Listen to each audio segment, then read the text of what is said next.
Hello everyone, welcome to our YouTube channel APC academy. तो आज की वीडियो में हम लोग डिस्कस करने वाले हैं rest of the 15 question of medical टैट दिसंबर 2022। ये वाला पार्ट केमिस्ट्री सेक्शन का है। तो फर्स्ट 15 क्वेश्चंस जो हैं हम लोग कवर कर चुके हैं। नेक्स्ट हम बात करेंगे अगले क्वेश्चन नंबर 16 से। उससे पहले मैं आपको बता दूं कि एपीसी एकेडमी में जो है आपके टीजीटी कमीशन और टैट के लिए एडमिशंस ओपन है। तो आप नीचे स्क्रीन पे दिए गए नंबरों पर ज्यादा इंफॉर्मेशन के लिए कांटेक्ट कर सकते हैं। तो स्टार्ट करते हैं question number 16। The ion of an element, एक आयन है आपके पास जिसके ऊपर 3 पॉजिटिव चार्ज है। अब देखो मास आपको दिया हुआ है, इट इज 27 यूनिट्स और नंबर ऑफ न्यूट्रॉन्स की वैल्यू आपके पास दी हुई है 14। आपको बोला है find out the number of electrons find out करो। तो ये कुछ दिखने में इस तरह का है। एटॉमिक मास इज 27 और यहाँ पे 3 पॉजिटिव चार्ज है। अब भाई सबसे पहले आपको पता होना चाहिए atomic mass is equal to number of neutron plus number of proton. तो नंबर ऑफ प्रोटॉन आप यहां से निकाल सकते हो। मास है आपके पास 27 which is equal to number of neutron, ये आपके पास दे रखे हैं, यहाँ पे 14 है, प्लस प्रोटॉन। तो प्रोटॉन की वैल्यू जब आप यहां से निकालते हो आपके पास आ गया 13। अब आपको बहुत अच्छे से पता है कि number of proton is equal to the atomic number. तो मतलब हमें एटॉमिक नंबर पता चल गया 13। अब भाई प्रोटॉन आपके पास 13 है, बट ये जरूरी नहीं है कि यहाँ पे इलेक्ट्रॉन भी 13 हो, क्योंकि आपको चार्ज गिवन है। यहाँ पे चार्ज है आपके पास 3 पॉजिटिव। वैसे अगर न्यूट्रल होता तो आपके पास इलेक्ट्रॉन भी प्रोटॉन जितने ही होते हैं, तो इलेक्ट्रॉन भी कितने होते 13। बट क्योंकि यहाँ पे 3 पॉजिटिव चार्ज है, 3 पॉजिटिव का मतलब है कि 3 इलेक्ट्रॉन लूज किए हैं, तो 13 में से 3 माइनस कर दो, आपके पास बचेंगे 10 electrons. Hence 10 will be the right answer. देखो यहां पे सॉल्व करके लिखा है पूरा एज सच। ठीक है, तो इस तरह का क्वेश्चन भी आपसे पूछा गया था। इसके लिए बेसिक आपको 2 याद रखने हैं कि अगर आपके एटम क्या है, न्यूट्रल है, तो न्यूट्रल के केस में क्या होता है, atomic number is equal to number of proton and number of proton आपके पास नंबर ऑफ इलेक्ट्रॉन्स के बराबर होते हैं। ये फर्स्ट पॉइंट है। दूसरा पॉइंट आपको याद रखना है that atomic mass is equal to number of protons plus number of neutrons, क्योंकि एटम का सारा मास जो है वो प्रोटॉन और न्यूट्रॉन की ही वजह से होता है। तो इसी वजह से एटॉमिक मास हो गया हमारे पास प्रोटॉन और न्यूट्रॉन के नंबर्स के बराबर, क्योंकि इनका मास तो हम 1 यूनिट ही कंसिडर करते हैं। ठीक है, होता ये कुछ डिफरेंट वैल्यू है, लेकिन इट इज अप्रोक्सीमेटली 1 यूनिट के बराबर आप इसको कंसिडर करते हो। तो इसीलिए ये 2 फॉर्मूले जो हैं इस तरह के क्वेश्चंस को सॉल्व करने में आपकी हेल्प करेंगे। नेक्स्ट चलते हैं अगले क्वेश्चन पे। आपको दिया है on converting these temperature to Celsius, correct sequence क्या रहेगा। तो सेल्सियस में आपको कन्वर्ट करना है, तो फॉर्मूला सबको पता है, K is equal to 273 plus degree Celsius. अब क्योंकि आपको डिग्री सेल्सियस निकालना है, तो degree Celsius will be equal to K minus 273। अब K की वैल्यू आपको दी हुई है, फर्स्ट क्वेश्चन है 308 माइनस 273 करिए, जितना भी आएगा उतना आपके पास आंसर होगा। सिमिलर वे में 329 माइनस 273 आप करो, वो दूसरे वाले का सेल्सियस कन्वर्जन आएगा। सिमिलर वे में तीसरे वाले का कन्वर्जन आपके पास आएगा 391 माइनस 273। ठीक है, तो जो भी आपके पास आंसर है, आंसर आपके पास आएगा ऑप्शन नंबर सी। यहाँ पे सिंपल सा प्लस माइनस वाला कैलकुलेशन है, बच्चों वाला है ना, तो वैसे ही करना है आपको। नेक्स्ट है क्वेश्चन नंबर 18। तो क्वेश्चन नंबर 18 में आपसे IUPAC नॉमेनक्लेचर पूछा हुआ है। तो पहले हम जरा इस कंपाउंड को खोल के लिखते हैं। This is like CH2 double bond CH minus CH2 NH और CH3। तो नंबरिंग जो है चेन की, select the longest carbon chain, first rule तो यही रहता है आपके पास। तो यहां पे आपका कार्बन चेन इधर को है लंबे वाला, तो 3 कार्बन इसमें आएंगे, प्रॉप वाला आपका आंसर आ जाएगा। ये है प्रॉप। अब देखो इसमें N मिथाइल आपने लिखा है, क्योंकि ये नाइट्रोजन वाला कंपाउंड है, इसके साथ एक मिथाइल अटैच है, इसलिए इसको हमने लिखा N मिथाइल। उसके बाद 3 कार्बन की चेन है, तो प्रॉप। उसके बाद यहां पे सेकंड पोजीशन पे आपका क्या लगा है, ईन लगा है, तो 2 ईन, और फर्स्ट पोजीशन पे ग्रुप लगा है फंक्शनल आपके पास अमाइन। अमाइन, तो अमाइन 1 अमाइन आपके पास हो गया।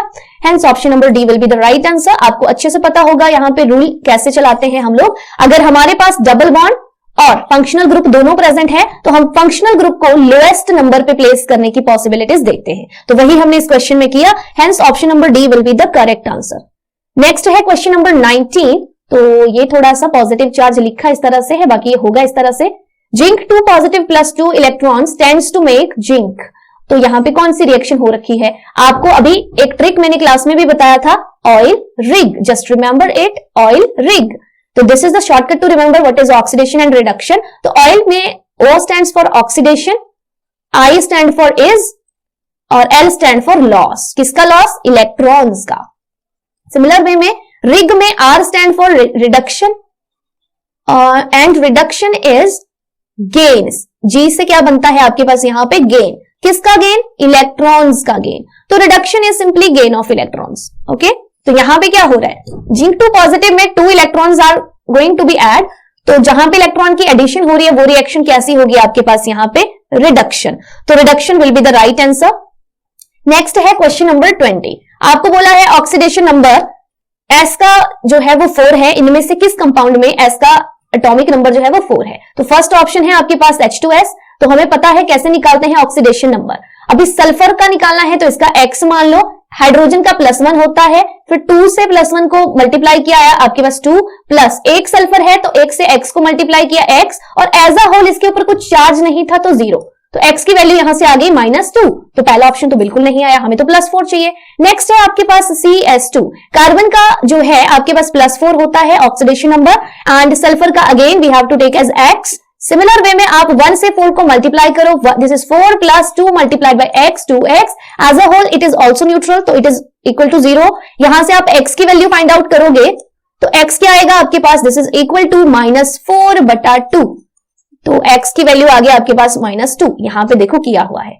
सिमिलर वे में आगे आप क्या लो? सोडियम का +1 लेना है, सल्फर का X लेना है, इसका -2 लेना है। 2 से +1 को किया, आया 2, X इज X, एंड 4 से -2 को किया तो -8। तो यहां पे सॉल्व करके +6 आया, तो ये वाला भी आपके पास नहीं होगा। नेक्स्ट है आपके पास Na2SO3। तो देखो यहां पे फिर से इसका +1 होगा, इसका X होगा, इसका -2 होगा। जब आप इसको सॉल्व करोगे, सारे ऑक्सीडेशन नंबर्स को ऐड करोगे, you will get X is equal to +4। तो +4 will be considered as the right answer, क्योंकि आपसे पूछा था S की ऑक्सीडेशन नंबर आपको +4 ढूंढना है, तो +4 आया ऑप्शन नंबर डी में, Na2SO3 इसमें। ठीक है, तो इस तरह से हम ऑक्सीडेशन स्टेट या ऑक्सीडेशन नंबर निकालते हैं। नेक्स्ट चलते हैं क्वेश्चन नंबर 21 पे। आपसे पूछा है सिन्नेबार किसका ओर होता है? सबको पता होगा ये किसका ओर है? मरकरी का ओर है। अच्छा, कॉपर का एक मोस्ट फेमस ओर होता है आपके पास मैलासाइट। तो मैलासाइट के बारे में कई बार पूछ लेते हैं। लेड का होता है गैलेना, है ना, और एक लिथार्ज ऑक्साइड ओर है इसका, लिथार्ज। गैलेना इज सल्फाइड और लिथार्ज इज ऑक्साइड और। सिमिलर वे में जिंक का होता है जिंक सल्फाइड, जिंक ब्लेंड, और एक होता है आपके पास कैलामाइन, जिंक कार्बोनेट। तो कैलामाइन के बारे में भी पहले आपसे पेपर में पूछा है, बहुत सारी बार जिंक ब्लेंडे के बारे में भी पूछा है, तो आपने ये भी थोड़े थोड़े याद रखने हैं। बाकी और भी बहुत सारे ओर्स हैं इनके, ठीक है, ये कुछ मेन हैं जो प्रीवियसली पेपर्स में पूछे गए हैं, तो इनको भी ध्यान रखिएगा। सिनेबार फिलहाल आपका मरकरी का ओर है और ये होता है आपका मर्क्यूरिक सल्फाइड। नेक्स्ट चलते हैं आगे। आपके पास जिंक है, वाटर के साथ रिएक्ट करा है, A+B बनाएगा। ये आपसे पूछा है ये A और B क्या है, तो भाई ये A और B है आपके पास, जिंक ऑक्साइड और H2 गैस यहां पे लिबरेट होती है, तो hence option D will be the right answer. आगे चलते हैं, क्वेश्चन नंबर 22 हो गया। क्वेश्चन नंबर 23 आपसे पूछा है एडियाबैटिक कंडीशन बताओ, करेक्ट कंडीशन एडियाबैटिक के लिए क्या होती है। तो एडियाबैटिक का मतलब समझो, एडियाबैटिक में क्या होता है, सपोज आपके पास दो सिस्टम है और एक है A और इनको एक बाउंड्री के थ्रू सेपरेट किया हुआ है, A और B को एक एडियाबैटिक बाउंड्री मान लो इसको। तो अगर ये बाउंड्री एडियाबैटिक है ना, तो इसका मतलब क्या हुआ, जो A की एनर्जी है वो B में बिल्कुल नहीं जाएगी और जो B की एनर्जी है वो A में बिल्कुल नहीं जाएगी। मतलब it is a kind of insulation between these two, ठीक है। तो यहां पे हीट एक्सचेंज नहीं हो सकती, हेंस Q की वैल्यू यहां पे 0 कंसिडर की जाती है एडियाबैटिक के लिए। ये देखो ये लिखा है, अगर हीट एक्सचेंज ना हो बिटवीन सिस्टम एंड सराउंडिंग्स तो वहां पे हम एडियाबैटिक उसको बाउंड्री बोलते हैं। सिस्टम और सराउंडिंग के बीच में कैसी बाउंड्री है, एडियाबैटिक। और एडियाबैटिक बाउंड्री है तो एडियाबैटिक कंडीशन आपसे पूछी गई है, Q इज इक्वल टू 0। तो ये आपका आंसर हुआ। नेक्स्ट चलते हैं, नंबर ऑफ कोवेलेंट बॉन्ड पूछे हैं, सिंपल है, आप इसको ड्रॉ करो। कितना था ये, C2H12, C2H12 नहीं है यहाँ पे भाई, दिस इज क्या था, ये आगे बना है फॉर्मूला, दिस इज C5H12, ठीक है, दिस इज C5H12। तो सिंपली ये पेंटेन है आपका, है ना, अल्केन। अल्केन के लिए आपको जनरल फॉर्मूला पता होगा, दिस इज CnH2n+2। तो इसी में आपने n की वैल्यू 5 पुट करनी है, तो this is equal to C5 और h हो गया 5 2 10 प्लस 2 12, तो यहाँ पे इट इज C5 और H12 में ये आपसे पूछा गया है, ठीक है। थोड़ा सा यहाँ पे मिस्टेक है, दिस इज C5 H12। तो आगे हमने ड्रॉ किया है, इसको बिल्कुल सही किया है। तो दिस इज 5 कार्बन आपने बना दिए, 1 2 3 4 5 कोवेलेंट बॉन्ड ही इनमें बने हैं सारे। तो अब कोवेलेंट बॉन्ड्स आप यहाँ पे गिनो कितने हैं, दिस इज 1 2 3 4 5 6 7 8 9 10 11 12 13 14 15 16, तो आंसर विल बी 16। यहाँ पे 16 will be the right answer. इसमें पेंटेन में जो है कितने कोवेलेंट बॉन्ड्स हैं, there are 16 covalent bonds in pentane.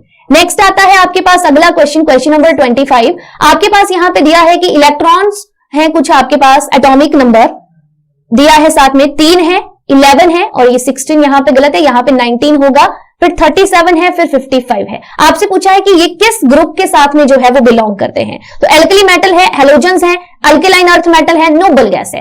तो देखो 3 से आपका लिथियम है सिंपल, यहाँ पे फिर सोडियम बना, फिर यहाँ पोटेशियम बना, रुबीडियम बना, सीजियम बना। कौन सी मेटल्स हैं, these are the most reactive metals of periodic table called alkali metals, यानी कि ग्रुप नंबर फर्स्ट। तो ये जो आपके पास यहाँ पे एटॉमिक नंबर्स गिवन है या नंबर ऑफ इलेक्ट्रॉन्स गिवन है, जितना एटॉमिक नंबर होता है उतने ही नंबर ऑफ इलेक्ट्रॉन्स भी होते हैं, तो ये एक ही बात है। तो इसलिए आंसर क्या होगा यहाँ पे, group first of the periodic table, alkali metals. Next चलते हैं अगले क्वेश्चन पे। अगला क्वेश्चन है आपसे पूछा हुआ एटॉमिक रेडियाई का इंक्रीजिंग ऑर्डर बताइए ऑक्सीजन, फ्लोरीन और नाइट्रोजन का। तो अगर आपको ग्रुप वाइज थोड़ा ध्यान हो, नाइट्रोजन पहले आता है, फिर ऑक्सीजन आता है, फिर फ्लोरीन आता है। और पीरियोडिक ट्रेंड हमारा क्या बोलता है, when we move from left to right atomic radii decreases, ठीक है। पर आपसे अपोजिट ट्रेंड पूछा है इंक्रीजेस वाला, तो क्या होगा, अपोजिट साइड को यहाँ पे इंक्रीजिंग ट्रेंड चलेगा, यानी कि सबसे कम जो रेडियस है वो फ्लोरीन का होगा, फिर दूसरे नंबर पे ऑक्सीजन का होगा, तीसरे नंबर पे नाइट्रोजन का होगा। Option D will be the correct answer. Next है क्वेश्चन नंबर 27 आपके पास। आपसे पूछा है which of the following property generally decreasing along the period.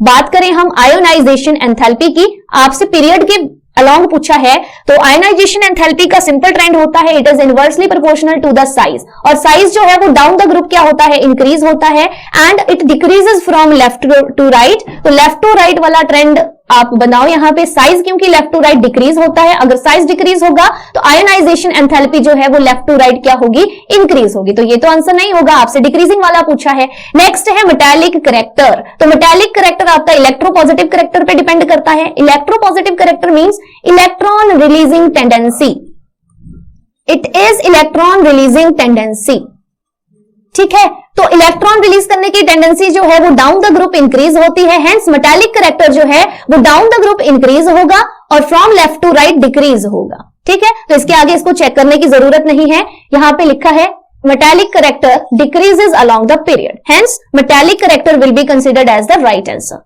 Next है क्वेश्चन नंबर 28। आपसे पूछा है मॉडर्न पीरियोडिक टेबल जो है किसने दिया है, this is given by Henry Moseley, ठीक। बेस क्या बनाया था उन्होंने, बनाया था एटॉमिक नंबर को यूज किया था एज अ बेस। तो इसमें पीरियड जो है वो किसकी वैल्यू को इंडिकेट करता है, पीरियड मतलब आप पढ़ते हो ना, there are total 7 periods in the periodic table. तो ये पीरियड जो है, अगर आपने क्वांटम नंबर वाला कॉन्सेप्ट अच्छे से पढ़ा है तो आपको पता होगा, पीरियड जो है it indicates the principal quantum number.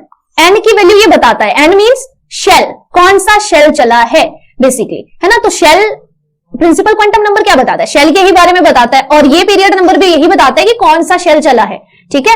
तो आपके पास यहां पे आंसर हो जाएगा प्रिंसिपल क्वांटम नंबर। उसके बाद नेक्स्ट क्वेश्चन है, आपसे पूछा है स्ट्रक्चर ऑफ IF7। तो यहां पे ये ड्रॉ की हुई है IF7 स्ट्रक्चर। इसकी स्ट्रक्चर होती है पेंटागनल बाई पिरामिडल। ये देखो पेंटागन तो आपको दिख ही रहा है यहां पे बना हुआ, और यहां पे एक पिरामिड, यहां से ये देखो ये बन गई एक पिरामिड और ये बन गई दूसरी पिरामिड। तो क्या हो गया, दिस इज पेंटागन तो था ही पेंटागनल, दो आपके पास पिरामिड बन रही हैं, एक ऊपर को और एक नीचे को, तो पेंटागनल बाई पिरामिडल इसकी शेप हो जाएगी। हाइब्रिडाइजेशन अगर आपसे पूछे तो sp3d3 विल बी आंसर।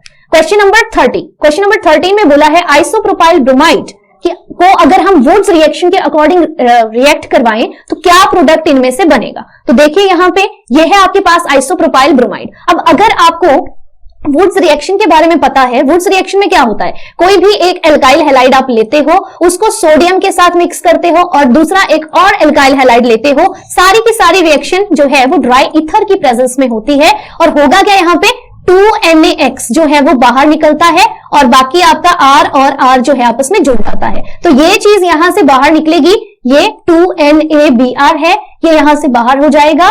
यहां से ये बाहर हुआ तो आपके पास मिलेगा, देखो यहां पे ये दोनों आपस में जोड़ दो, इनको यही जोड़ के बनाया है और इसका नाम लिखिए। फिर अब नाम इंपॉर्टेंट है क्योंकि नाम से ही आपके पास ये क्वेश्चन जो है वो बना है। तो दिस इज लाइक C, फिर एक आपके पास ऊपर को है CH3, एक नीचे को है CH3 और एक इस तरह से है, एक इस तरह से है। तो अभी आपको पहला रूल लगाना है, select the longest carbon chain. तो लॉन्गेस्ट कार्बन चेन यहाँ पे 4 वाली बन जाएगी, 1 2 कहीं को भी बना लो आप, दिस इज 3, दिस इज 4, ये बन गया आपके पास longest carbon chain. Suppose this is position 1, this is 2, this is 3, this is 4। अब 2 और 3 पोजीशन पे मिथाइल ग्रुप्स लगे हुए हैं, तो 2 3 डाई मिथाइल आपके पास बना। 2 और 3 पे मिथाइल ग्रुप्स लगे हैं तो लिखेंगे हम 2 3 डाई मिथाइल और 4 कार्बन की चेन है तो आपका सफिक्स लगेगा यहाँ पे but. All the bonds are single bonds, hence ane. तो बनेगा आपके पास 2 3 डाई मिथाइल ब्यूटेन। तो कौन सा आंसर है, option number C will be the correct answer. तो ये था आपके पास क्वेश्चन नंबर 30।